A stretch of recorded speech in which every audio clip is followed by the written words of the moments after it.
حقیقت ہے کہ ہر شخص کی کامیابی کے پیچھے کسی نہ کسی عورت کا ہاتھ ضرور ہوتا ہے، چاہے وہ عورت ماں کی شکل میں ہو، بیوی کی شکل میں ہو، بہن کی شکل میں ہو، بیٹی کی شکل میں ہو۔ بہرحال ایک کامیاب انسان کے پیچھے کسی نہ کسی خاتون کا ہاتھ ہونے کی جو ضرب المثل ہے، جو کہاوت ہے، عرف میں جو یہ بات مشہور ہے، بجا ہے اور حق ہے۔ چونکہ اگر آپ غور کریں، جتنے بھی کامیاب لوگ دنیا میں آپ کو دکھائی دیں گے، کہیں نہ کہیں ان کی کامیابی میں عورت کا ہاتھ ضرور ہوتا ہے۔ آپ حضرت موسیٰ علیہ السلام کو لیجئے، سیدنا حضرت موسیٰ علیہ السلام کی قربانی اور ان کا جذبہ ایمانی اور دعوت و تبلیغ، ان تمام چیزوں کے ہم قائل ہیں، مگر کیا ہم ان کی والدہ محترمہ کی ہمت اور قربانی کو فراموش کر سکتے ہیں؟ حضرت ابراہیم علیہ السلام کے ایثار کو کون بھول سکتا ہے؟ لیکن کیا ہم حضرت ہاجرہ علیہ السلام کے کردار کو فراموش کر سکتے ہیں؟ حضرت سیدنا عیسیٰ علیہ السلام کی زندگی اولو العزمی سے عبارت ہے، یہ سچ ہے، لیکن کیا اس میں حضرت مریم علیہ السلام کی عفت و عصمت، ان کی استقامت اور طہارت کو کوئی دخل نہ تھا؟ اور ہمارے آپ کے نبی جناب محمد رسول اللہ صلی اللہ تعالیٰ علیہ وسلم کے کمالات کا انکار تو کوئی اندھا ہی کر سکتا ہے کہ آپ صلی اللہ تعالیٰ علیہ وسلم کے کمالات اور جمالات اور آپ کے انوارات اور آپ کی خوبیاں روز روشن کی طرح آئیں، لیکن ہم آپ کی ازواج مطہرات حضرت سیدنا خدیجہ الکبریٰ رضی اللہ تعالیٰ عنہ اور حضرت عائشہ صدیقہ رضی اللہ تعالیٰ عنہ اور دیگر ازواج مطہرات رضی اللہ تعالیٰ عنہن، ہم ان کے ایثار اور قربانی کو بھی فراموش نہیں کر سکتے۔ جب غار حرا سے حضور نبی کریم صلی اللہ تعالیٰ علیہ وسلم خوف زدہ حالت میں گھر تشریف لائے تھے، تو سب سے پہلے آپ کی اہلیہ، آپ کی شریک حیات، آپ کی زوجہ مطہرہ حضرت خدیجہ رضی اللہ تعالیٰ عنہا نے آپ کی دلداری فرمائی، اور جب وقت آیا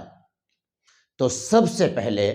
کلمہ طیبہ لا الہ الا اللہ محمد رسول اللہ پڑھ کر اسلام قبول کیا۔ پھر حضرت صدیق رضی اللہ تعالیٰ عنہ نے کلمہ پڑھا، پھر حضرت سیدنا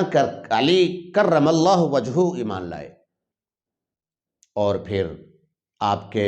متبنہ حضرت زید بن حارثہ رضی اللہ تعالیٰ عنہ مشرف باسلام ہوئے۔ یہ چند ایسے لوگ ہیں جو سب سے اول اسلام لانے والے، سب سے پہلے آپ کی تصدیق کرنے والے، آپ کی نبوت کی شہادت کو ماننے والے اور قبول کرنے والے، گواہی دینے والے، اور آپ کے سامنے تسلیم و رضا کا پیکر بننے والے، یہ چند وہ حضرات ہیں جن کے سامنے آپ کے اخلاق، آپ کے کردار، آپ کے گفتار، آپ کے طور طریقے، آپ کی زندگی کے نشیب و فراز،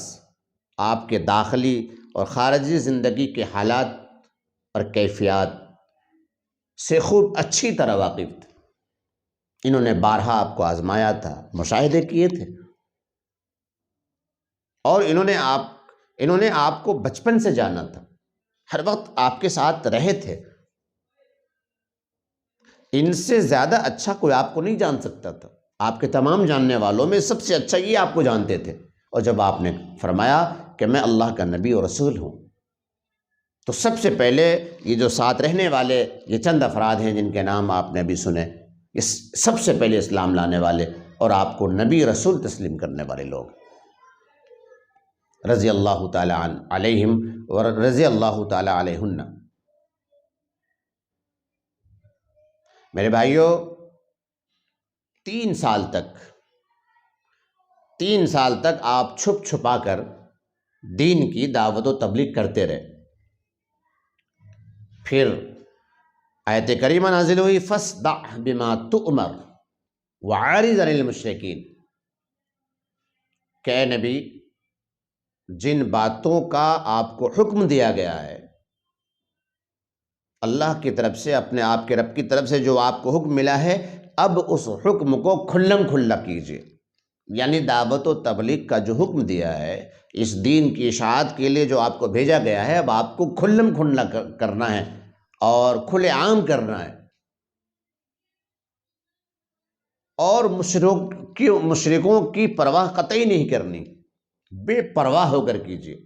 کھل کر کیجیے دعوت کا کام، تبلیغ کا کام۔ فاصدع بما تؤمر وعارض عن المشرکین۔ میرے بھائیوں، یہ وہ زمانہ تھا کہ یہ چند حضرات، ان کے علاوہ کچھ اور لوگ ایمان لے آئے تھے، لیکن بہرحال بہت مختصر سی جماعت تھی صحابہ کرام کی، اور ان حالات میں آپ کو کھلم کھلا دعوت و تبلیغ کے لیے حکم دیا جا رہا ہے۔ ظاہر ہے کہ حالات تو ناموافق تھے ہی، لیکن ایک نبی کے لیے ناموافق حالات نہیں کہہ سکتے۔ نبی تو پیدا ہی اس لیے ہوتا ہے، اور پھر نبی کی حفاظت خصوصی طریقے سے اللہ رب کریم کرتا ہے۔ نبی کے سامنے اس طرح کے کوئی مصلحتیں نہیں ہوا کرتی جو ہمارے سامنے ہوتی کہ بھئی حالات نہیں ہیں، ساز یہ نہیں ہے، وہ نہیں ہے۔ آپ کو تو دعوت دینی تھی، اور حالات ایسے، اگر ہم حالات کی بات کریں تو حالات وہاں کیسے تھے کہ لات و منات اور حبل العزہ، کہ لات و منات کی برائی سننے کے لیے اہل مکہ تیار نہیں تھے، اور حبل اور عزہ کی حرمت پر، اس کے تقدس پر مر مٹنے کو ہر وقت وہ تیار رہتے تھے۔ ایسے ناموافق حالات میں اللہ کے نبی صلی اللہ تعالیٰ علیہ وآلہ وسلم کو حکم دیا جا رہا ہے کہ فاصدع بما تؤمر وعارض عن المشرکین، کہ مشرکوں کی قطعی پرواہ نہ کیجیے اور کھلم کھلا وضاحت کے ساتھ لوگوں میں چل پھر کر دعوت کا کام کیجیے۔ جو اللہ نے آپ کو حکم دیا ہے بجا لائیے، کھل کر دعوت دیجیے، کھل کر کام کیجیے۔ ایسے سنگین وقت میں اور حالات میں اللہ کے نبی جناب محمد رسول اللہ صلی اللہ تعالیٰ علیہ وسلم اس دعوت و تبلیغ کے لیے کوہ صفا کی چوٹی پر چڑھ جاتے، اور ایک عرب کے مخصوص انداز میں ایک صدا لگاتے ہیں، یا صباحا یا صباحا۔ جب عرب اس آواز کو سنتے ہیں تو وہ سمجھ جاتے ہیں کہ یہ صدا، یہ آواز کوئی معمولی صدا اور آواز نہ تھی۔ اس آواز اور صدا کا مطلب کوئی سنگین حالات کا پیش آ جانا تھا۔ وہ فوراً سمجھ گئے کہ کوئی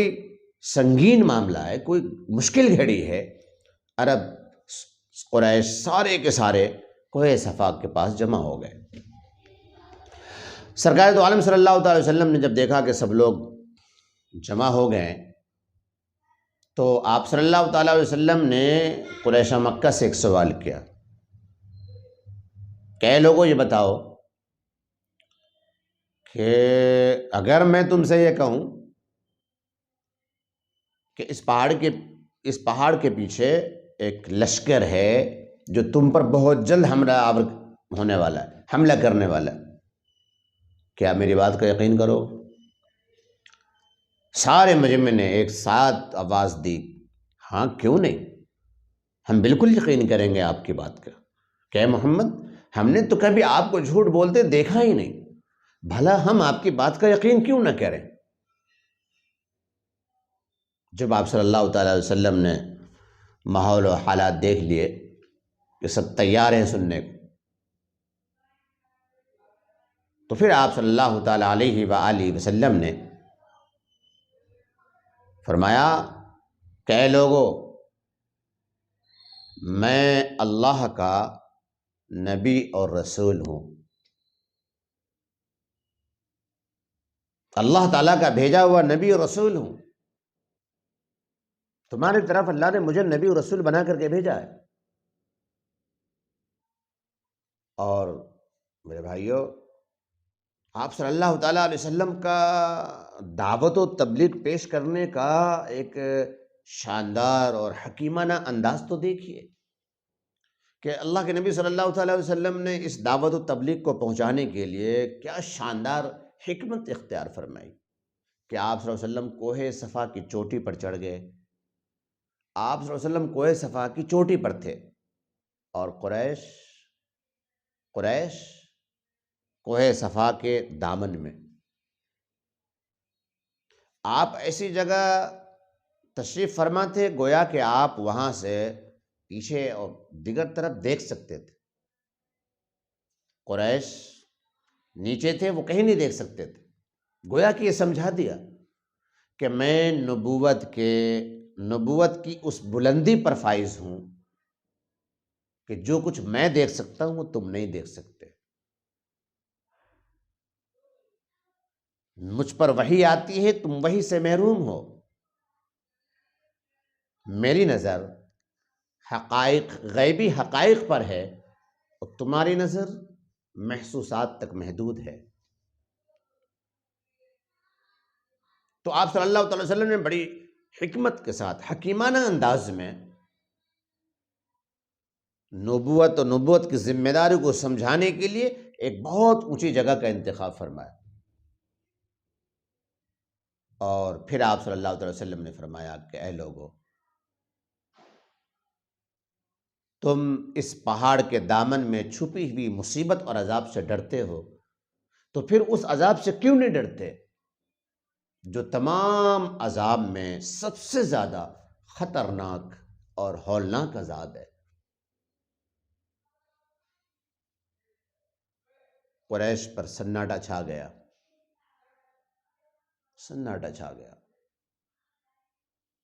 لیکن آپ کا چچا ابو لہب اٹھا اور چیختا ہوا اس نے کہا کہ اے محمد، تمہارے لیے سارا دن خرابی ہو، کیا تم نے یہی کہنے کے لیے ہمیں یہاں بلایا تھا؟ میرے بھائیوں، اللہ کے نبی صلی اللہ تعالی علیہ وآلہ وسلم نے اس انداز میں اہل قریش کو جمع فرمایا اور سب سے پہلا اعلان جو عوام میں عمومی اعلان، عمومی دعوت